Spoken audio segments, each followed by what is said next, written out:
There is a secret war within the heart of every empath, and you have felt it as though a trembling thread runs between two poles of your being.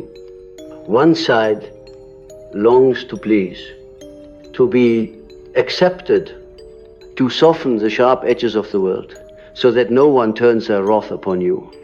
The other side, buried in a place even you fear to touch, knows that to protect your soul, you must sometimes stand as a silent fortress, unmoved and unyielding. You cannot please and protect at the same time. For the archetype of the pleaser and the archetype of the guardian cannot occupy the same throne within you. I want you to see this not as a moral failure or weakness, but as a deep psychological conflict, an inner paradox born of your own unconscious patterns.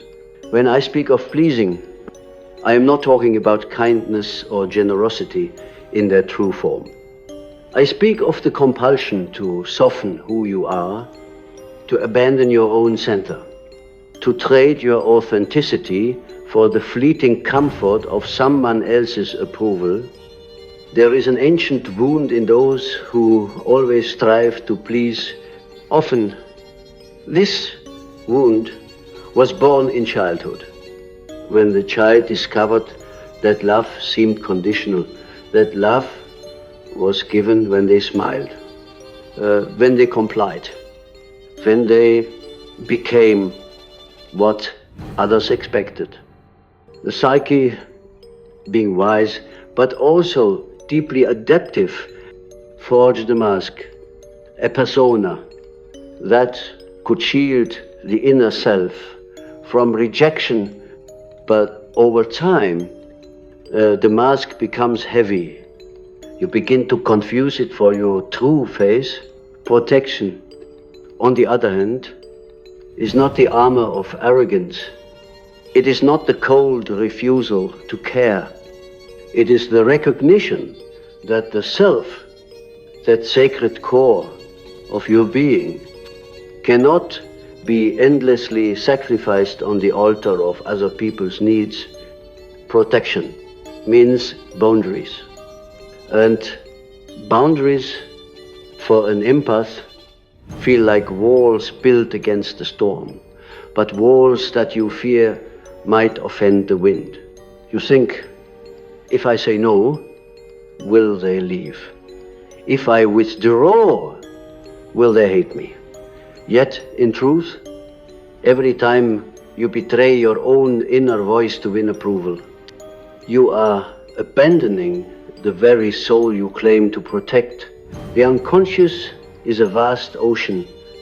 Beneath the surface of your conscious mind, there are archetypes, living symbols that shape your every action and emotion. The pleaser is an archetype.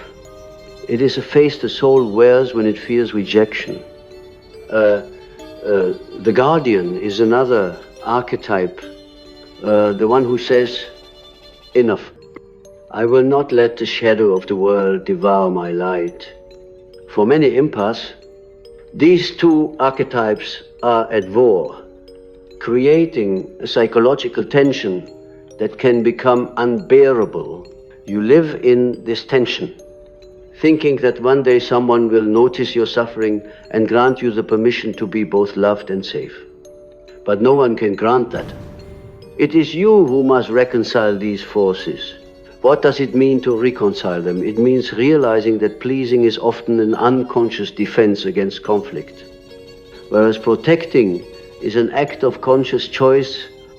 The shadow side of pleasing is resentment, because when you endlessly give and never honor your own limits, you begin to resent both yourself and others. The shadow side of protection, however, can be isolation, the refusal to let anyone in to individuation. The process of becoming your whole self lies in the balance of these two extremes. You must find a way to be kind without being consumed, to be open without being violated. Let me speak to you as if you are standing in front of me, as if this moment were a gathering of souls rather than a lecture. Imagine for a moment that you are holding two objects in your hands. In your left hand, you hold a mask.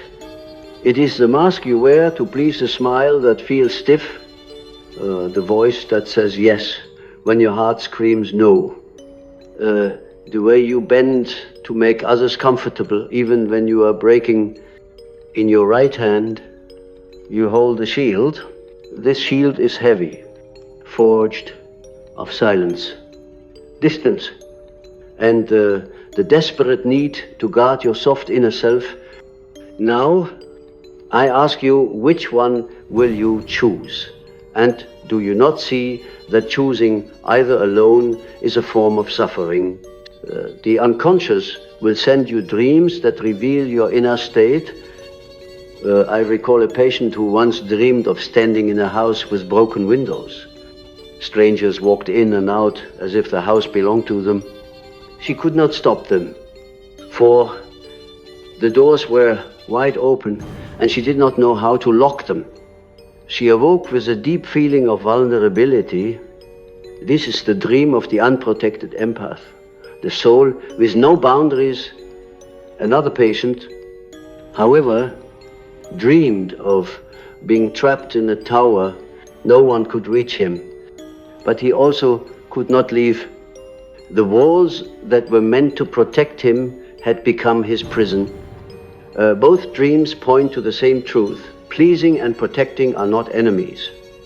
But if you cling too tightly to either, you lose the balance that brings freedom. Why is it so hard for you to stop pleasing others? Because your shadow, that rejected, unacknowledged part of your psyche, holds the truth of your anger, your desire to be free, your refusal to comply. You have buried these qualities so deeply that when they arise, you feel guilt or shame. But understand this, your shadow is not evil. It is your ally. It contains a raw power that allows you to set boundaries, to say no, I will not betray myself. Yet until you face your shadow, you will keep choosing to please for fear of the discomfort that protection brings. There is a sacred paradox here. Empathy is a gift, but it can also be a trap. When your empathy turns into self-erasure, you are no longer living in compassion. You are living in fear. And fear, as I have often said, is the true ruler of the unconscious. What you fear will dominate you. If you fear rejection, you will bend yourself into impossible shapes just to keep others close. If you fear conflict, you will become invisible. But the deeper fear, the one you rarely admit, is the fear of your own strength. Because if you were to stand firm, to protect yourself, to speak with authority, who might you become? Would you still be loved? Would you still be the good one? We must ask deeper questions. What is the cost of living to please? Look around your life. How many relationships are built on your silence rather than your truth? How many times have you felt drained, as if someone were feeding on your energy, yet you smiled and said, "It's fine, I can handle it." These are not small sacrifices. They are fragments of your soul being chipped away. You cannot protect your inner life when you are so busy managing the perceptions of others. Protection requires courage. The courage to be misunderstood, even disliked. And that is a courage most empaths have never been taught. The individuation process, the central theme of my work, demands that you bring the unconscious to light. It is not enough to know intellectually that you are pleasing others at your own expense. You must descend into the underworld of your psyche and meet the child who first believed that pleasing was survival. Perhaps you will find her sitting alone, waiting for someone to tell her she is enough. Perhaps you will find him holding back tears because to show them was unsafe. You must meet this inner child with compassion, for this is where the compulsion to please was born, and only when you offer that child protection, the kind you never received, will you be able to break the cycle. But there is more. You must also confront the guardian archetype within you, the part that says, "No one will hurt me again." This archetype is powerful, but it can become tyrannical. It can close your heart to love, to connection, and so the work is to integrate both, to let the pleaser soften the guardian's rigidity, and to let the guardian teach the pleaser that self-abandonment is not love. True love, true empathy, arises when you can stand rooted in your being, neither collapsing to please, nor building walls to hide. When you begin to see this inner conflict not as a flaw, but as a dialogue between opposing forces, something profound awakens within you. You realize that these forces, the pleaser and the protector, are not here to destroy you, but to lead you into greater consciousness. Every time you are torn between saying yes when you mean no, or between opening your heart and closing it off, you are being asked to awaken. The question is not whether you will please or protect, but whether you will become conscious of why you are doing either. Until you know the why, you are being moved by invisible strings, like a marionette in the hands of your unconscious conditioning. Let me take you deeper into the realm of archetypes, for they are the living patterns of the psyche. The pleaser archetype often emerges as the good child or the caregiver. These are not negative by nature. They have beauty, warmth, and the capacity to nurture. But when these archetypes are not balanced by the presence of the warrior or the sovereign within you, they become distorted. You give not out of love, but out of fear of losing connection. You speak kind words, not because they are true, but because you dread being judged or abandoned. This is not love. It is a performance. And the more you perform, the further you drift from your authentic self. The protector archetype, on the other hand, is often represented by the warrior, the boundary setter, the gatekeeper of the soul. This archetype is fierce and necessary, for without it you will become like the house with broken windows, unable to stop the cold winds from invading your sanctuary. But the shadow of the protector is rigidity, suspicion, and sometimes bitterness. When the protector dominates, you may find yourself withdrawing so deeply that no one can reach you. You may mistake isolation for strength, yet strength without vulnerability is brittle. It cracks under pressure, for it lacks the living breath of connection. To truly integrate these forces, you must descend into the unconscious and find the roots of your patterns.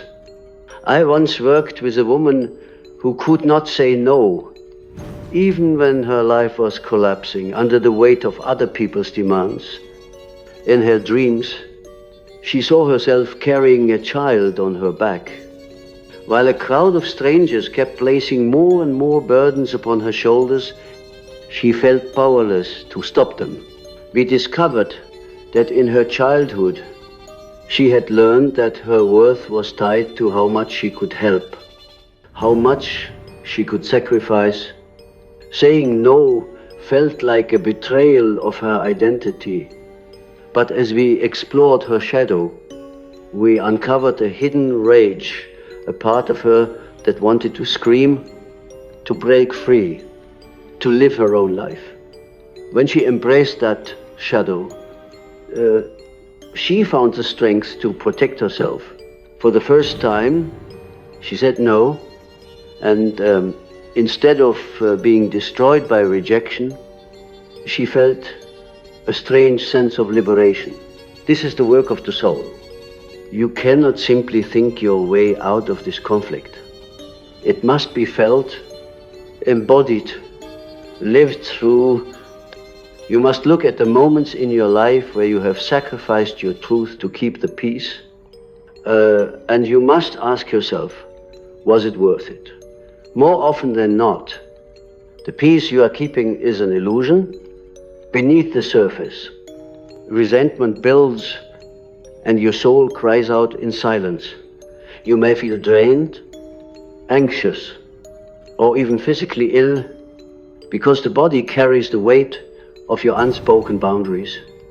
I have often said that the unconscious does not remain quiet, it will speak through symptoms, dreams, and sudden eruptions of emotion. Empaths are particularly vulnerable to this dynamic because they feel so deeply. You do not merely observe the emotions of others, you absorb them, you carry them as if they were your own. This is both a gift and a curse. The gift is your capacity for compassion, for seeing the hidden suffering of others, but the curse is that you lose track of where you end and where others begin. You take on the pain of the world and believe it is your duty to heal it. But who heals you? Who protects the one who is always protecting? There is a psychological phenomenon known as projection. When you are caught in the pleaser archetype, you often project your own shadow onto others.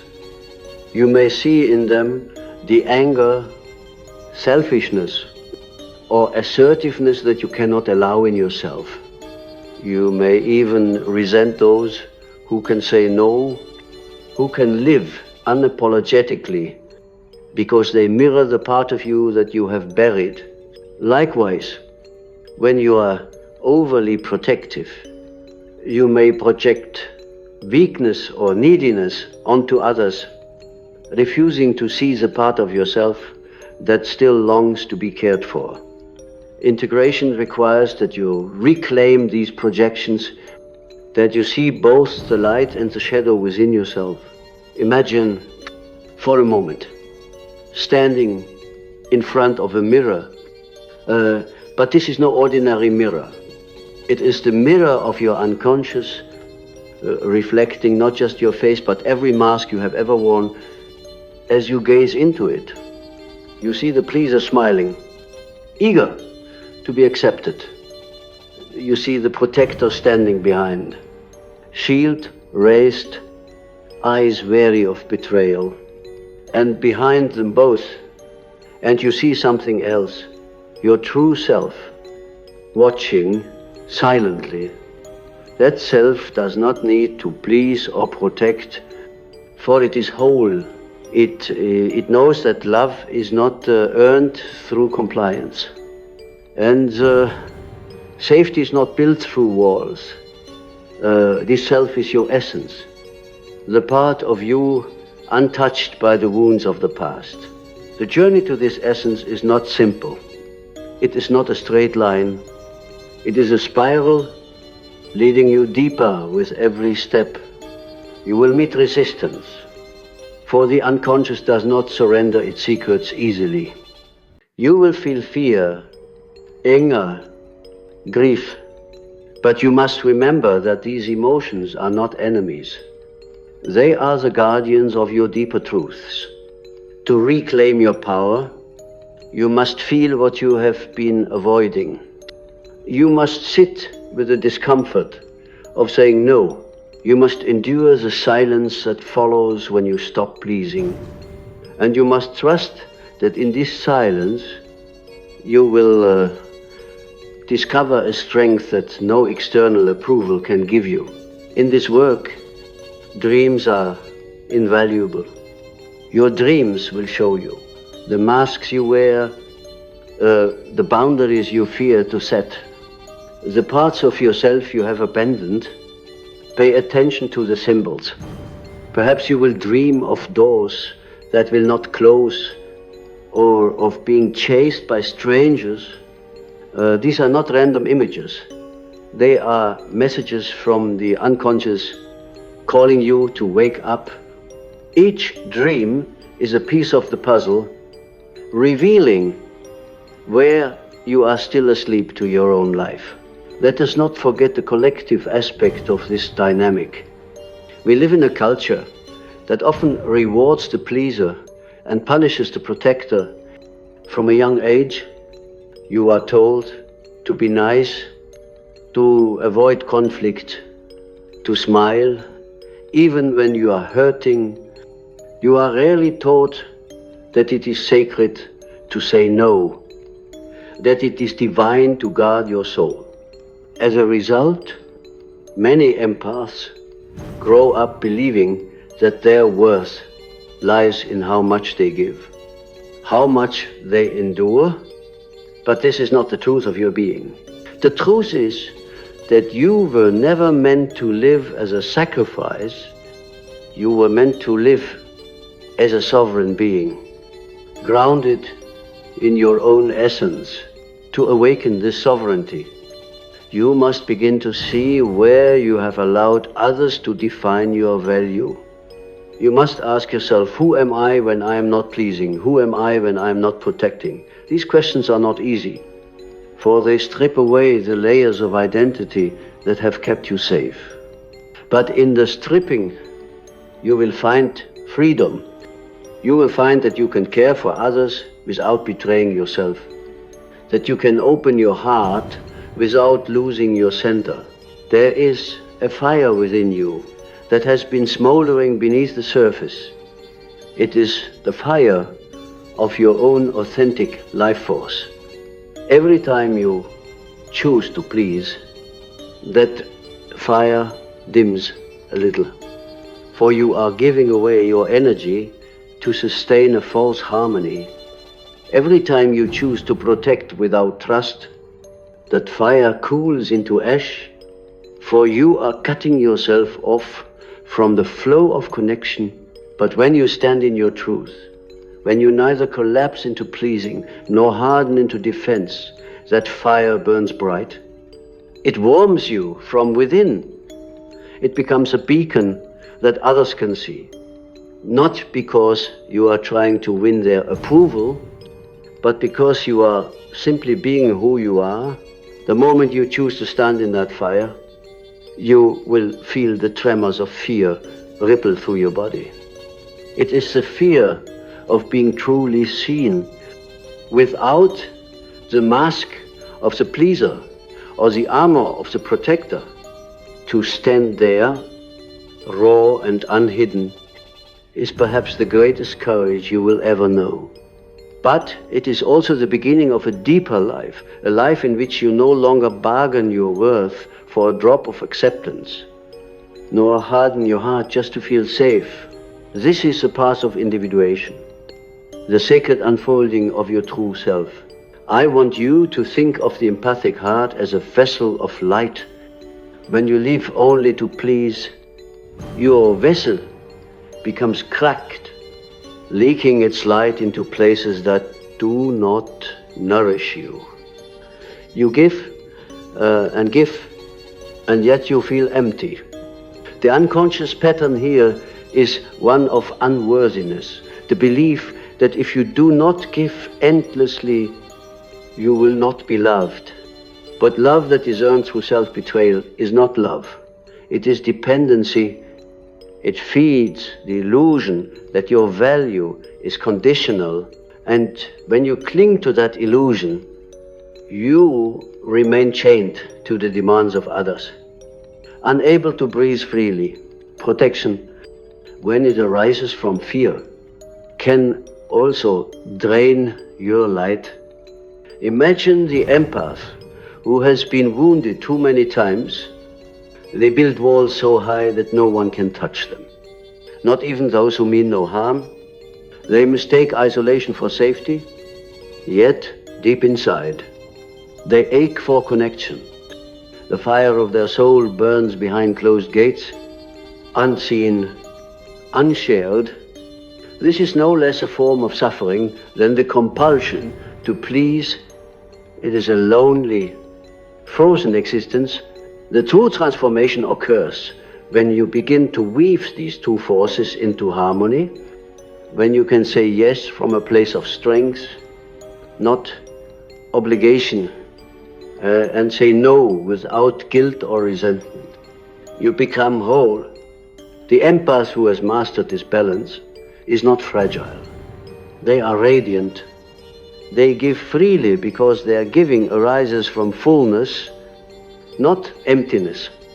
They protect themselves not out of fear, but out of love for their own soul.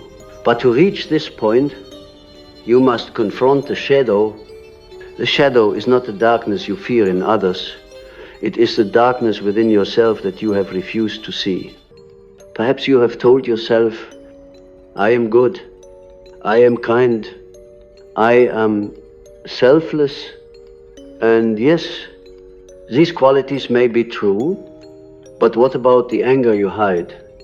The jealousy, the rage, the refusal to be controlled.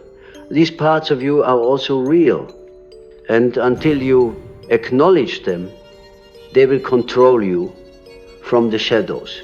The pleaser archetype often hides a deep, unspoken anger, the anger of a soul that has been silenced for too long. And the protector may hide grief, the grief of having been hurt so deeply that trusting again feels impossible. Integration means inviting these hidden parts to the table. It means looking at the anger, the grief, the fear, and saying, I see you, I will not banish you anymore. When you do this, something extraordinary happens. The energy that was once trapped in repression becomes available to you. It transforms into clarity, courage, and even joy. You no longer feel like a prisoner of your own patterns. Let me give you another image. For the psyche speaks in images. Imagine a garden surrounded by a fence. If there is no fence at all, wild animals may trample the flowers, and the garden will wither. If the fence is too high and too thick, nothing new can enter, no bees to pollinate, no breeze to bring life. The garden thrives when there is a boundary that allows life in but keeps destruction out. You are that garden. Your boundaries are the living fence. Pleasing everyone is like leaving the gate wide open, while overprotecting is like locking the gate forever. You must learn when to open, when to close, and how to trust the rhythm of your own soul. The unconscious will test you. It will bring you relationships that mirror your wounds. Perhaps you will find yourself with a partner who takes and takes, or a friend who demands your energy without giving in return. These are not coincidences. They are mirrors. The psyche is always trying to make the unconscious conscious. And so it brings you situations that force you to see where you have given your power away. If you can see these relationships as teachers rather than punishments, you will learn to stand in your truth. One of the most difficult lessons for empaths is learning that not everyone will like you when you stop pleasing them. When you say no, when you set a boundary, some will walk away. And this is not only inevitable, it is necessary. Those who only loved you for your compliance will reveal their true nature when you begin to live authentically. But those who love your soul, your real soul, will stay. And in that staying, you will discover a deeper form of connection, one that does not require you to shrink or hide in dreams. This process often appears as a confrontation with an intruder or a wild animal. The intruder represents the part of yourself that you have let in without consent, the thoughts, beliefs, and demands of others that you have absorbed. The wild animal represents your own untamed power, the instinctual force that you have caged to appear good. When you face these figures in your dreams, you are being called to reclaim your strength. You are being asked to step into your authentic self, where pleasing and protecting are no longer opposites, but expressions of the same truth, the truth that your soul matters. I have often spoken of the self, the central archetype of wholeness. The self is not the ego, nor is it the mask you show to the world. It is the totality of who you are, conscious and unconscious, light and shadow, masculine and feminine, pleaser and protector. When you align with the self, you no longer feel torn. You can give without losing yourself, and you can guard your heart without closing it. This is not a state you achieve overnight. It is a lifelong process of remembering who you are beneath the roles you have played. You may feel that this is too difficult, that the world is too demanding, that you cannot simply stop pleasing because you fear rejection.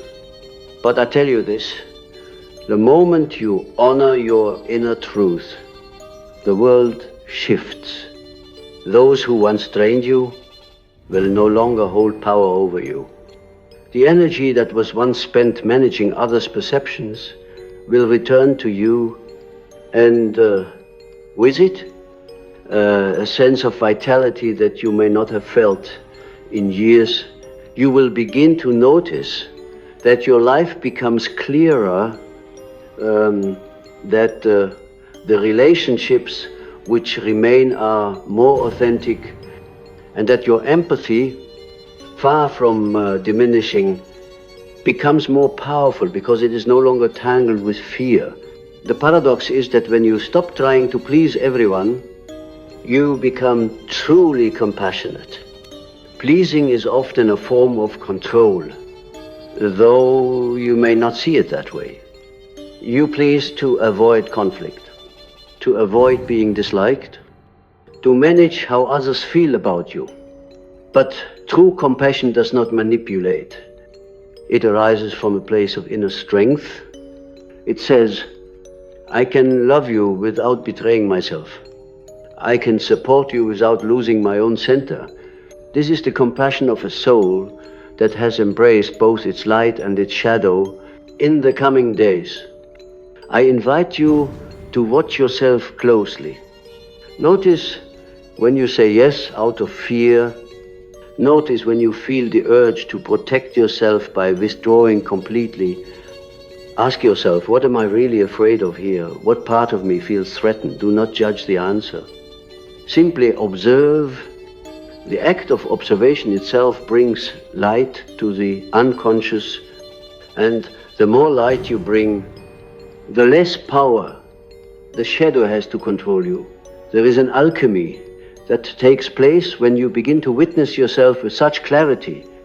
The parts of you that once felt fragmented, the pleaser who fears rejection, the protector who fears vulnerability, begin to speak to one another. It is as if they have been waiting for you to sit between them and listen, not with judgment, but with a quiet strength of presence. When you do this, you are no longer being ruled by either archetype, you become the one who chooses the conscious self, who can both open and guard without fear. Let me remind you, there is nothing weak about being an empath. Your sensitivity is not a flaw. It is a heightened awareness, a finely tuned perception of the energies and emotions around you. But like any gift, il requiert discernement. A sword in the hands of a sleeping warrior is dangerous, not because the sword is evil, but because it lacks conscious guidance. Your empathy, when unconscious becomes a blade that cuts into you, rather than a tool that protects and heals. To wield it wisely, you must know your own boundaries, your own limits, and the sacred value of your inner life. We must speak of the soul's need for authenticity. There is a profound emptiness that comes from living a life of pleasing, from wearing masks day after day, from bending yourself to fit expectations that were never yours. This emptiness cannot be filled by more approval, more validation, more applause. It can only be filled by truth, by the decision to stand in who you are. Even if it shakes the ground beneath you, the self longs for this authenticity. It calls to you in dreams, in quiet moments, in the ache you feel. When you realize that no one truly sees you because you have never shown them the real you. When you choose authenticity, you may lose certain people, but you will gain yourself. And when you gain yourself, you become capable of true connection. For you are no longer relating from a place of performance, but from the depth of your being. Some will not understand this shift.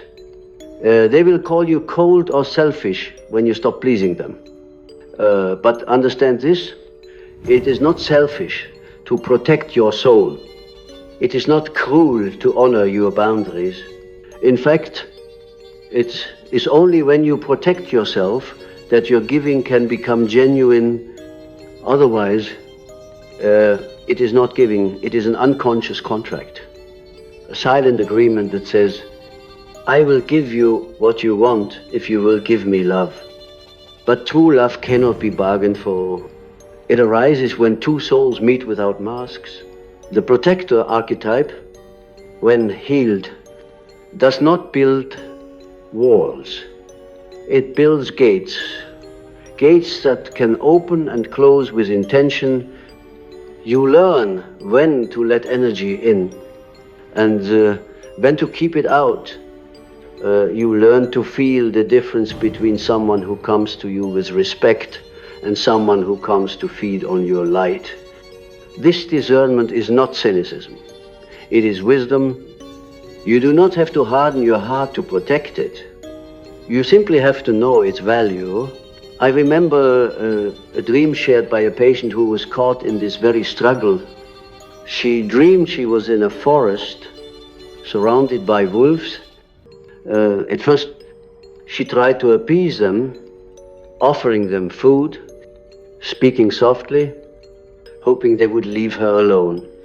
But the wolves grew bolder. They began to circle closer. Sensing her fear, in the dream, she suddenly felt a surge of power rise within her. She stood tall, looked the wolves in the eyes, and they backed away. When she awoke, she realized that the wolves were not just external threats, they were the parts of herself that she had disowned, the instincts and power she had buried. The dream was not telling her to fight others, but to reclaim her own inner authority. This is what happens when you stop living to please the wolves of fear retreat. And the true self emerges. We live in a time when the world desperately needs authentic empaths, not those who sacrifice themselves. but those who can hold compassion and strength in equal measure.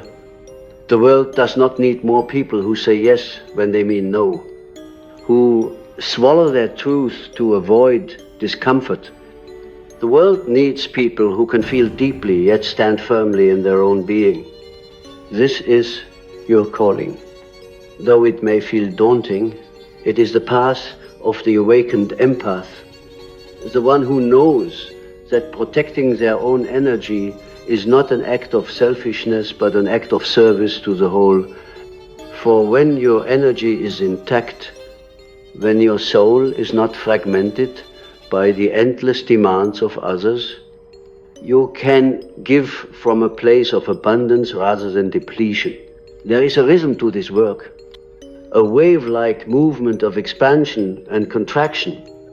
There will be times when you feel open, radiant, ready to give, and there will be times when you need to retreat, to gather yourself, to return to your inner sanctuary. Honor this rhythm. Do not judge it. The natural world moves in cycles, day and night. Growth and rest, tide and ebb.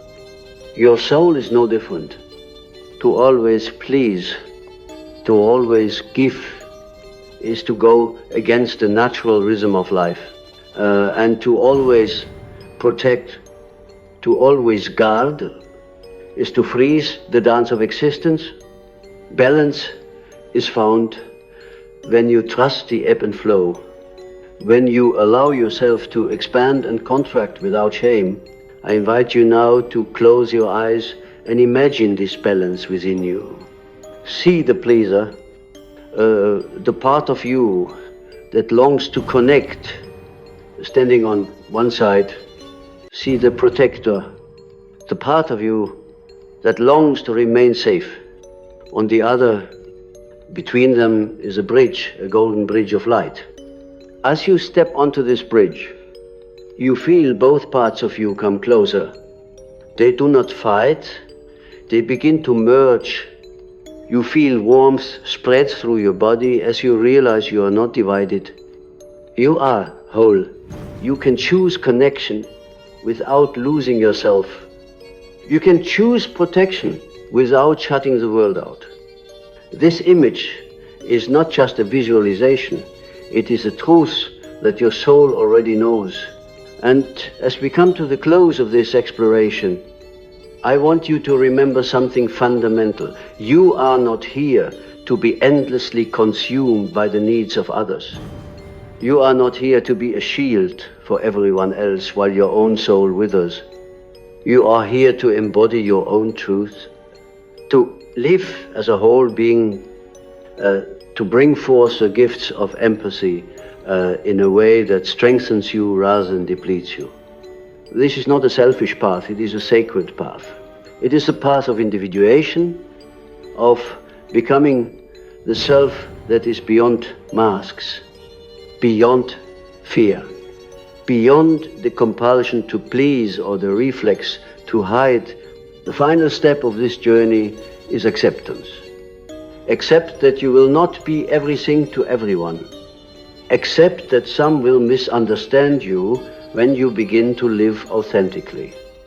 Accept that true love, true connection cannot bloom without boundaries. When you accept this, you will find a strange freedom, the freedom to live without constantly measuring yourself against others' expectations. You will discover that the people who truly see you are those who are drawn not to your masks, but to your essence. In this freedom, your empathy becomes a force of healing rather than a source of pain. You begin to see that protecting yourself allows your energy to grow stronger, to radiate in ways that uplift not only you, but those around you.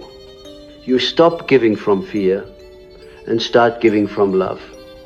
You stop pleasing to be safe and start protecting what is sacred within you. This is the gift of the awakened empath, a heart that is both open and strong, a soul that is both compassionate and sovereign. If you take nothing else from these words, take this: you cannot please and protect at the same time, because true protection requires you to be real. And true pleasing is not about realness, it is about hiding. But when you step beyond both into the space of authenticity, you find that you no longer have to choose. You can be kind without being a prisoner. You can be strong without being cold. You can live as a whole, luminous being who knows the power of both yes and no. And so I leave you with a final image, a dream yet to come.